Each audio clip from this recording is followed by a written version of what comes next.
What are your New Year's resolutions? Not for you personally, reading more, scrolling less, getting at least 30 minutes of movement a day, those are all great.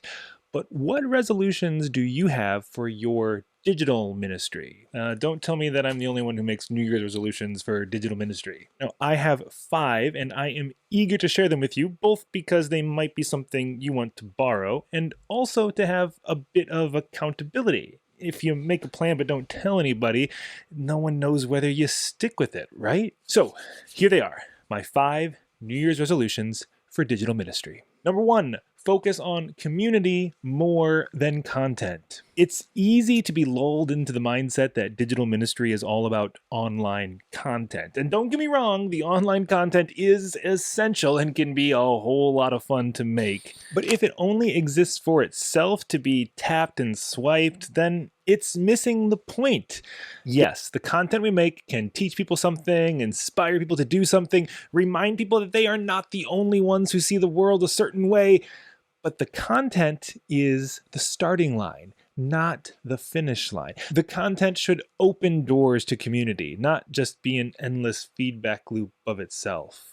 And let's be honest, as much work as it takes to create content online, it takes even more work to cultivate community online. But this is the work of digital ministry, inviting people to know and be known, to share space with others, even if done digitally. So that's one of the things I'll be focusing on this year. Yes, I will continue to create and produce content, but always as a means to another end. And my focus will always be on organizing and coordinating and creating spaces where people can connect with other people. Number two, grow a digital ministry team. It's always been easy to do ministry alone, to think that you have all the secret wisdom and that the whole world rests on your weary shoulders. And when we stop and think about it, we always know that this isn't true, but we somehow fall into this trap again and again and again. And this same exact thing, it goes for digital ministry. It's easy to think that I'm the only one who knows how to set up the live stream or run the perfect Zoom call or make that viral TikTok. But the reality is, ministry is meant to be done together. We see this as far back as Jesus sending out his inexperienced interns in pairs and then leaving the whole movement in the hands of a dozen or so groupies who very much were just building the plane while flying it. And so when it comes to digital ministry, we can't let the whole "we're still figuring it out" get in the way of collaboration. We must focus on doing this together. The process matters just as much, if not more, than the product. And so, in my context at the Riverside Church, I'm focusing on growing a team of volunteers who can help in various ways, greeting people in the chat on YouTube and Zoom, recording scripture and other parts of worship to be played on our Sunday morning worship service, a team of coaches who can help others in our community who have questions about technology, and even more roles that I don't even know we need yet. But what I do know is that I can't do it all on my own. And neither can you. Number three, learn a new skill. It's easy to get stuck in the rut of all the things that you already know. And when it comes to digital ministry, many of us were thrown in back in 2022 and somehow figured out how to not drown. Way to go. Now, here we are a few years later, and it's easy, comfortable even, to just stick with what we've learned these past years. Why try something new if what we're doing is already working? More on that one next. One reason I think we hesitate to learn something new is because we admit that there is so much we could learn, and it feels like some sort of all or nothing scenario. But it's not. That's just an excuse stopping you from learning anything new. So let's start by admitting that we can't ever learn it all, but we can learn something.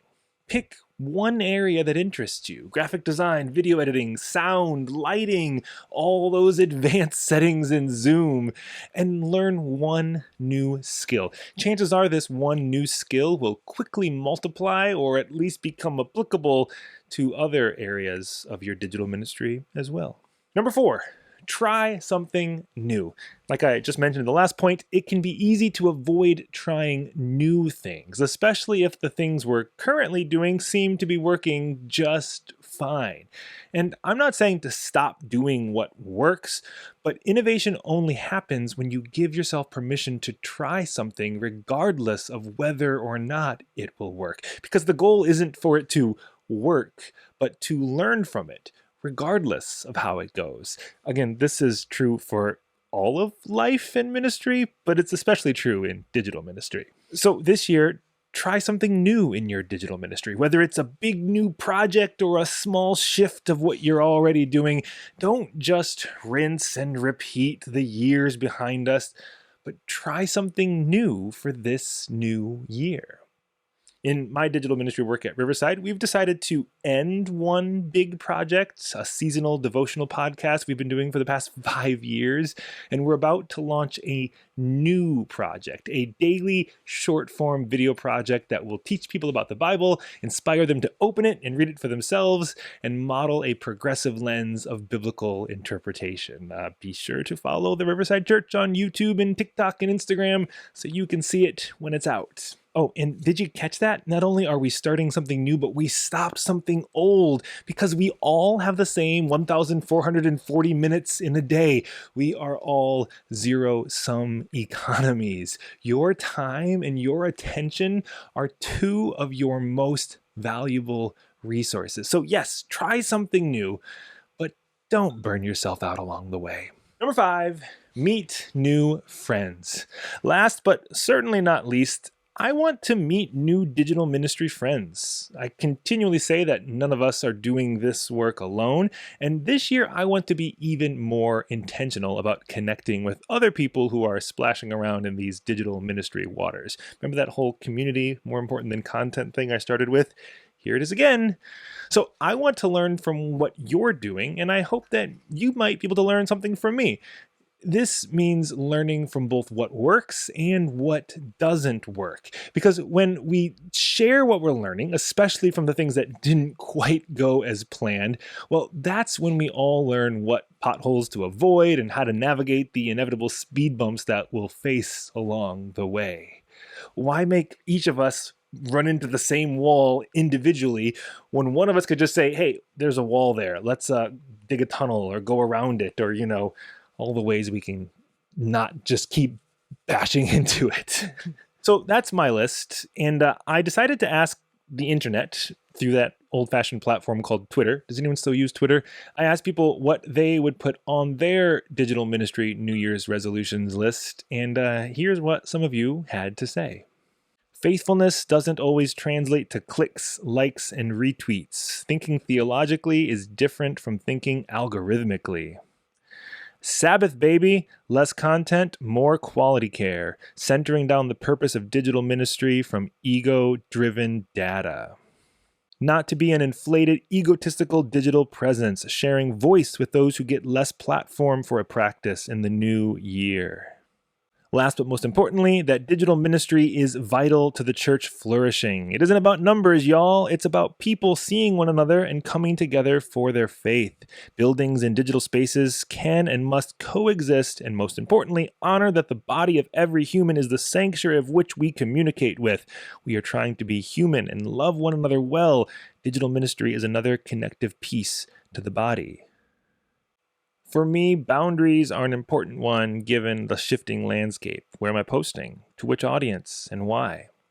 With the instability of social platforms now more than ever, it's important to know why you are where you are and engage accordingly. Be willing to explore new spaces. You won't break anything, and no choice is forever.